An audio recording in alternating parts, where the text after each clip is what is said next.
مسافر وارد می شود به شهر کابل و حاضر می شود به حضور اعلی حضرت شهید.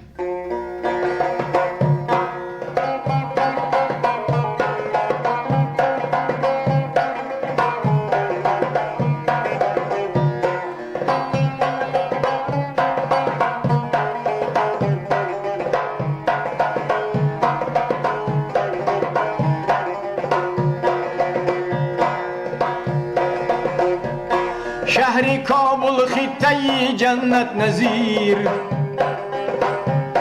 آبی حیوان از رگی تاکش بگیر. چشمی صائب از سوادش سرمہ چین، روشن و پایندہ بود آن سرزمین.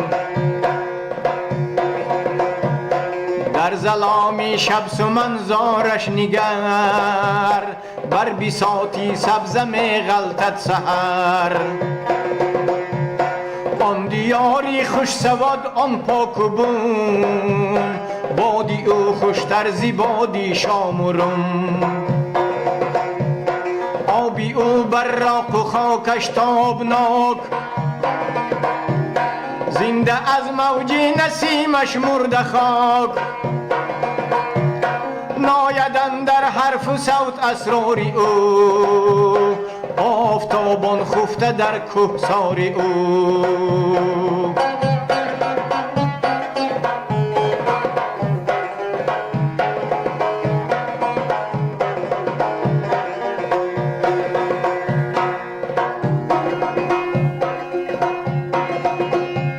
ساکنانش سر چشم و خوشگوهر، مثل تق از جوهری خود بخبر. قصر سلطانی که نامش دلکشاست، زائران را گردی راهش کیمیاست. شاه را دیدم در آن کاخی بلند، پیش سلطان فقیر دردمند. خلق او اقلیم دلها را کشود، رسم آیین ملک آنجا نبود. من حضوری آن شهی والا گوهر، بینوا مرده به درباری عمر. جانم از سوزی کلامش در گداز، دستی او بوسیدم از راهی نیاز. دستی او بوسیدم از راهی نیاز.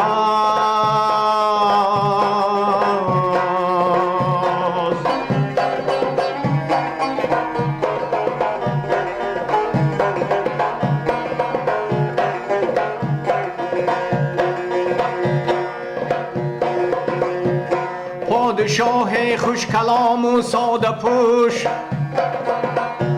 سخت کوش و نرم خوی و گرم جوش. صدق و اخلاص از نگاهش آشکار،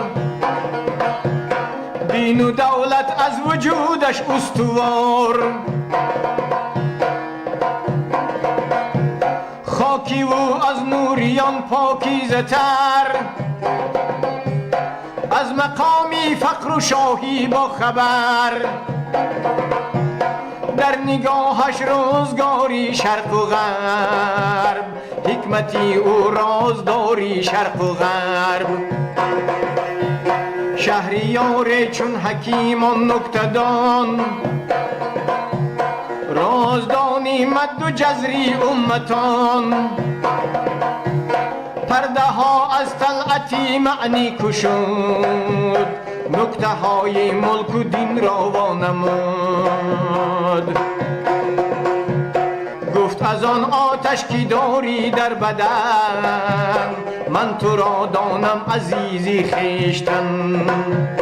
من تو را دانم عزیزی خویشتن.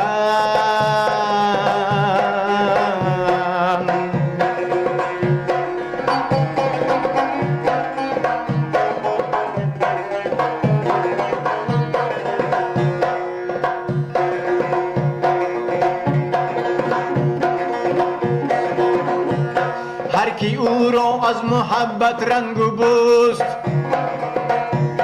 در نگاهم هاشم و محمود است. در حضور آن مسلمانی کریم هدیه آوردم ز قرآنی عظیم.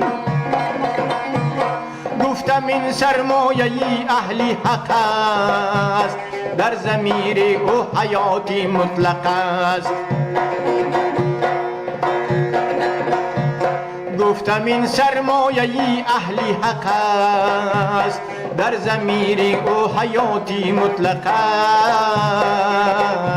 است.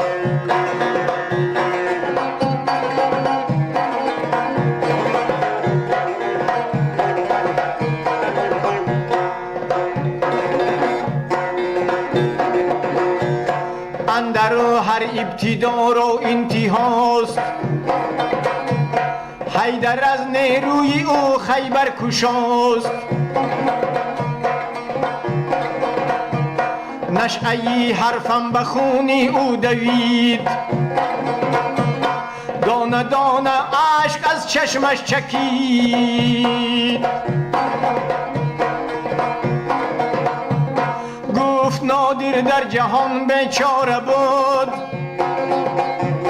از غم دین و وطن آواره بود.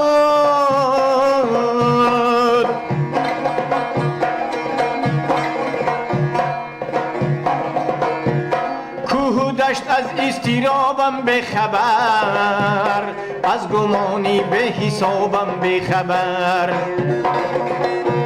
ناله با بانگی هزار آمیختم، عشق با جویی بهار آمیختم.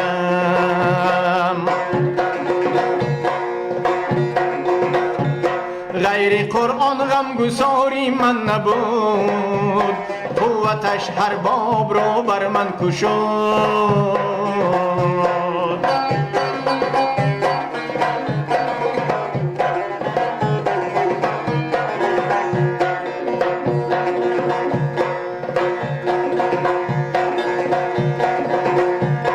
گفتگوی خسروی والا نژاد،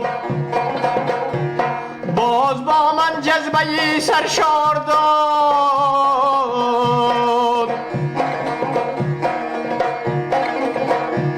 وقتی عصر آمد صدای الصلات،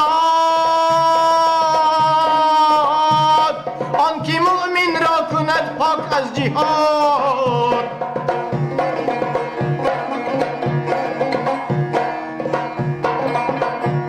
انتهای عاشقان سوز و گداز، کرده من در اقتدای او نماز. رازهای آن قیام و آن سجود، جز به بزمی محرمان نتوان کشود.